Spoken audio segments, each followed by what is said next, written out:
India book of record, मैं यहाँ आने के लिए बहुत उत्सुक था।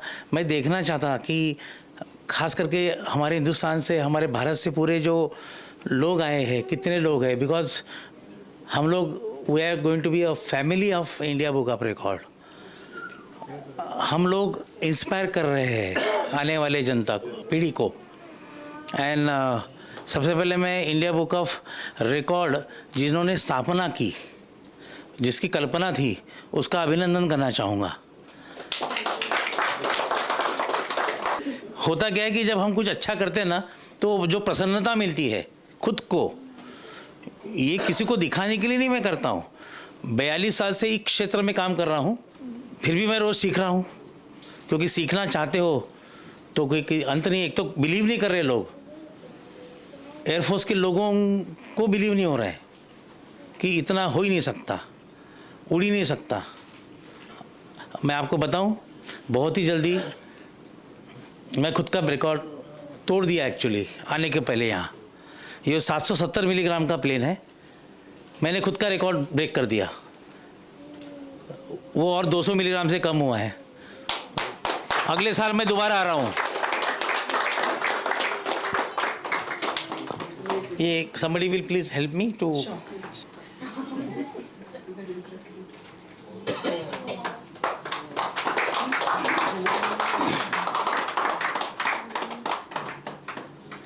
अगर किसी फूंक मारूं तो ये प्रॉपेलर घूमता है। और आप देखना चाहोगे ये प्लेन उड़ते वक्त? yes. सुनाई नहीं देता मुझे? yes. yes. तो ये सब प्रोग्राम होने के बाद में मैं थोड़ा सा, वैसी जगह बहुत कम है और इसकी आप कोई गेस कर सकते हैं कि ये 30 फुट तक जाता है फिलहाल। और मैं उसका टाइम बढ़ा रहा हूँ और खुद ही का रिकॉर्ड, क्योंकि इससे भी हल्का बनाया मैंने। मैं किसी को हाथ, बीवी को हाथ नहीं लगा, किसी को नहीं दिया अब तक।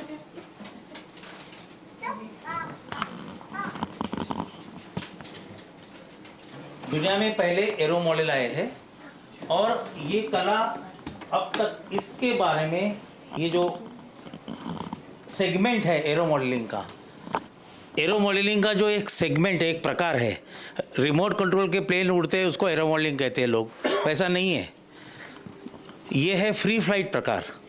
फ्री फ्लाइट मतलब अपने आप वो प्लेन उड़ते हैं, अभी अपने आप मन थोड़ी होता है उनको सेट करना पड़ता है। सो मैं इंग्लिश में कहना चाहता हूँ कि designing, building and flying these free flight arrow model, it's a blend of science, art and aerodynamics. Aesthetic blend, not only simple blend, aesthetic blend of art, science and aerodynamics. So ये सब इसमें छुपा हुआ है और ये direct नहीं बना सकते आप। Aeronautical engineer, aerospace engineer degree हासिल कर सकते हैं, उसके बावजूद भी, क्योंकि उनको सिखाया नहीं जाता। मैं चाहता हूँ कि ये कला बच्चों, छोटे छोटे बच्चे यदि प्लेन बनाना चालू करें तो ज़्यादा से ज़्यादा उनको नॉलेज आएगा और ये एक हवा बन गई है। और thanks to India book of record for recognising the skill of an individual, especially in, and it is said, building and flying this super ultralight plane less than 1 gram is a very challenging task. It's a pinnacle of craftsmanship in aero modeling world. Thank you so much.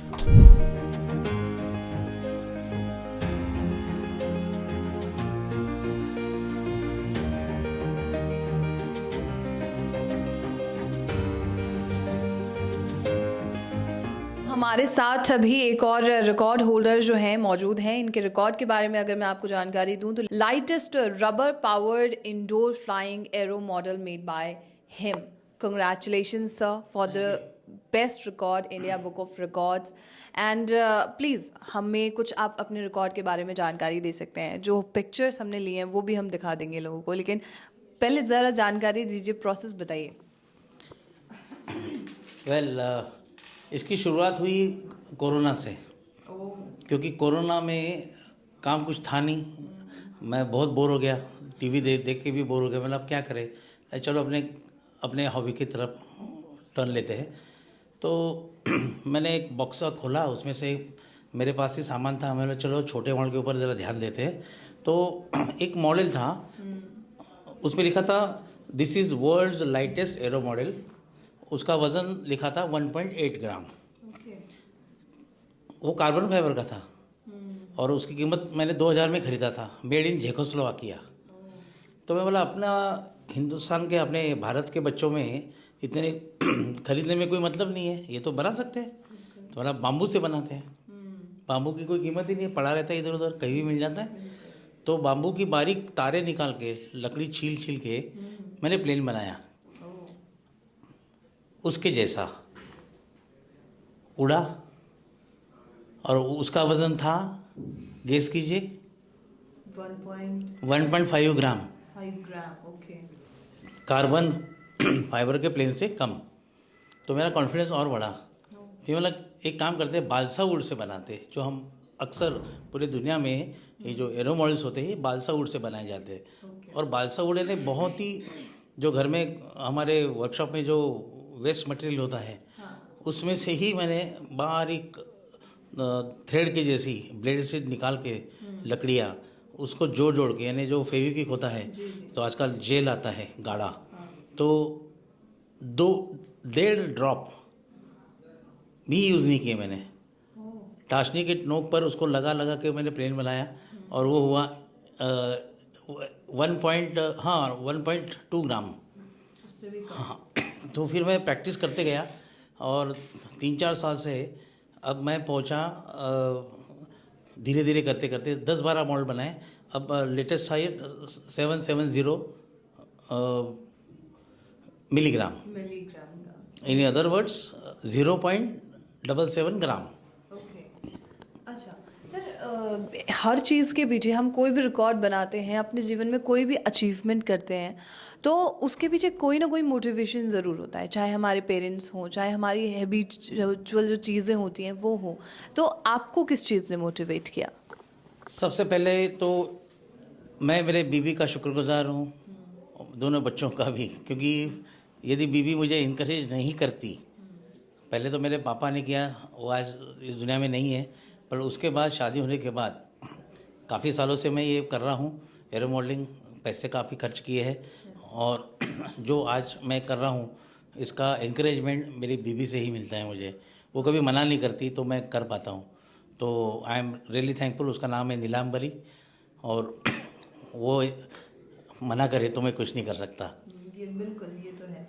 तो आपके अंदर बचपन से ये चीज़ है कि एक arrow model मुझे बनाना है। आपने कहा कि कोविड के टाइम में आपने अपने पुराने टैलेंट को खोजने की कोशिश की, तो पुराना मतलब आपके पास पहले से ये चीज़ थी? हाँ जी, ये 42 साल हो गए मुझे ये एरो मॉडलिंग करते करते। मुझे भी पायलट बनना था, बट कुछ पापा मम्मी ने नहीं बोला कि ये बहुत महंगा शौक़ है तो मत कर। तो फिर बाद में पता चला कि एनसीसी एयरविंग नागपुर में है, वहाँ पे यदि हवाई पायलट बनना है तो जा सकते हैं। तो national cadet course number 2 Maharashtra squadron जो नागपुर में स्थित है, वहाँ पर मैं एज ए कैडेट करके एनरोल हुआ और वहाँ पर देखा कि वहाँ पे छोटे छोटे अलग अलग प्रकार के बहुत सारे प्लेन्स थे। और फिर जैसे ही पता चला और मतलब कितना पैसा लगता है, अरे नहीं बोले नेशनल कैडेट कोर्स है, गवर्नमेंट ऑफ महाराष्ट्र की तरफ से फ्री है। तो जैसे ही पता चला तो मैं 3 साल वहाँ पे सीखा। तो मेरी ज़िंदगी का सबसे बड़ा महत्व मैं दूंगा IONCC। मैं NCC जो है हमारे नागपुर की 2 स्क्वाड्रन, वो मेरा बेस था। वहीं पे मेरी ज़िंदगी की एरो मॉडलिंग की शुरुआत हुई और पूरा बेसिक ट्रेनिंग मैंने वहाँ लिया और वहाँ ट्रेनिंग लेने के बाद मेरा सिलेक्शन हुआ महाराष्ट्र शासन की तरफ से। ये तो मैं खुद के लिए कर रहा हूँ। 2 साल पहले मैं रिटायर्ड हो गया हूँ और रिटायर्ड होने के बावजूद मैं तो और ज़्यादा इसमें इन्वॉल्व हो गया हूँ, क्योंकि कोई प्रकार का टेंशन नहीं है और मैं चाहता हूँ कि ये जो आने वाली पीढ़ी है हमारी, ये कुछ इंस्पायर हो। क्योंकि मैंने जो बच्चे पढ़ाए हैं शुरू इतने सालों में, तो काफ़ी बच्चे मेरे पायलट बन चुके हैं, एविएशन में एरोनॉटिकल इंजीनियर है, एरोस्पेस इंजीनियर है। मेरा खुद का बड़ा छोटा बेटा गौरव, वो एरोस्पेस इंजीनियर है अमेरिका में। तो मैं चाहता हूँ कि एक एग्जाम्पल के रूप में कि ये इतना सारा हो सकता है। और मैंने बता सकता हूँ कि कुछ लोगों को ये मालूम नहीं, विश्वास नहीं कर रहे इतना हल्का प्लेन कैसा हो सकता है और कैसा उड़ सकता है। बिल्कुल, मेरा आखिरी सवाल आपसे यही होने वाला था कि कोई मैसेज जो आप लोगों को देना चाहेंगे, जो नए बच्चे हैं जो उभर के आना चाहते हैं एयरक्राफ्ट या पायलट के तौर पे, तो उनके लिए आपका क्या मैसेज होने वाला है? मैं यही कहूँगा कि इतिहास कहता है कि एविएशन की ये जो बेस है ये एरो मॉडलिंग है। पहले दुनिया में एरो मॉडल्स आए बिल्कुल 1848 में, बिल्कुल और राइट ब्रदर ने जो प्लेन उड़ाया वो 55 साल के बाद 1903 में। तो इसका साइंस जो है, बेसिक जो है, मैं बोल सकता हूँ सिंपल लैंग्वेज में, यदि आप एविएशन में इंटरेस्ट रखते हैं बच्चे, तो एरो मॉडलिंग की शुरुआत उन्होंने 5वीं कक्षा से शुरू यदि की, तो मॉडल कैसे बनाते हैं, हवाई जहाज क्यों उड़ता है, कैसे उड़ता है, उसका बेसिक प्रिंसिपल्स उनको पता लग जाता है प्रैक्टिकल के माध्यम से। जो चीज़ थ्योरी नहीं बता सकती, समझ नहीं सकते आप, तो प्रैक्टिकल के माध्यम से वो बहुत अच्छे से तरीके से समझ सकते हैं। उनकी आइडियाज़ आ जाएंगी, समझने के बाद बेस अच्छा बनेगा, आइडियाज़ आएगी, और आइडियाज़ की वजह से आपको विंग्स मिलेंगे, आप सोच सकते हैं और बहुत अच्छे वैमानिक बन सकते हैं और एविएशन सेक्टर में जा सकते हैं। बिल्कुल बिल्कुल, thank you so much Rajesh ji, बहुत शुक्रिया आपका। Thank you ma'am, thank you so much.